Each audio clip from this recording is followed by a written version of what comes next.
কিশোরগঞ্জ, সুনামগঞ্জ ও নেত্রকোনায় টানা বৃষ্টি আর পাহাড়ি ঢলে তলিয়ে গেছে হাজার হাজার হেক্টর ফসলি জমি। বিশেষ করে কিশোরগঞ্জে গত ৩৬ ঘন্টার বৃষ্টিতে প্রায় ৪,৫০০ হেক্টর জমির বোরো ধান এখন পানির নিচে। একই অবস্থা সুনামগঞ্জ ও নেত্রকোনায়। আকস্মিক বন্যার আশঙ্কায় আধা পাকা ধান কেটে ফেলার জন্য প্রশাসনের পক্ষ থেকে মাইকিং করা হচ্ছে। প্রতিনিধিদের পাঠানো তথ্যচিত্র আরও জানাচ্ছেন লিওন আজাদ। কিশোরগঞ্জের হাওড় জুড়ে এখন শুধুই হাহাকার। গত ২৪ ঘন্টায় জেলায় ১৬০ মিলিমিটার বৃষ্টিপাতে তলিয়ে গেছে প্রায় ৪,৫০০ হেক্টর বুড়ো জমি। যে ধান কয়েকদিন পরই ঘরে তোলার কথা ছিল তা এখন পানির নিচে।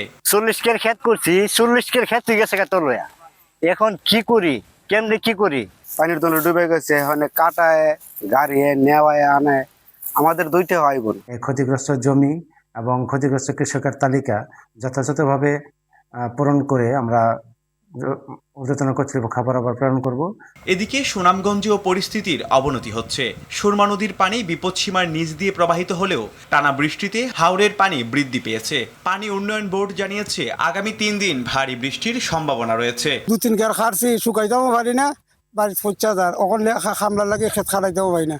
খুব কষ্ট আছে, এখন বাচ্চা কাছে চলতাম গিলা কোকা। এই ধান মান খেত করছিলাম, ওখান দিয়ে এন্দি মুকিলা আর খাই মই কিলা, বাচ্চা কাচ্চাই ভাল মুকিলা। নেত্রকোনার চিত্র আরও ভয়াবহ।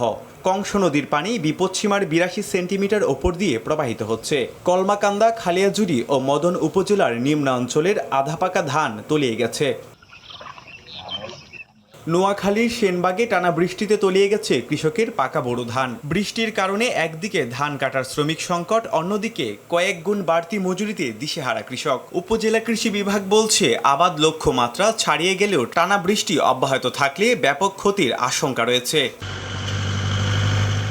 অন্যদিকে মৌলভীবাজারে বৃষ্টি কমায় নদ নদীর পানি বিপদসীমার নিচে নামলেও রাজনগরে নিম্নাঞ্চলে বন্যার পানি ঢুকছে। তবে পানি উন্নয়ন বোর্ড জানিয়েছে এ জেলায় বড় কোনো বন্যার আশঙ্কা নেই। লিওন আজাদ, RTV।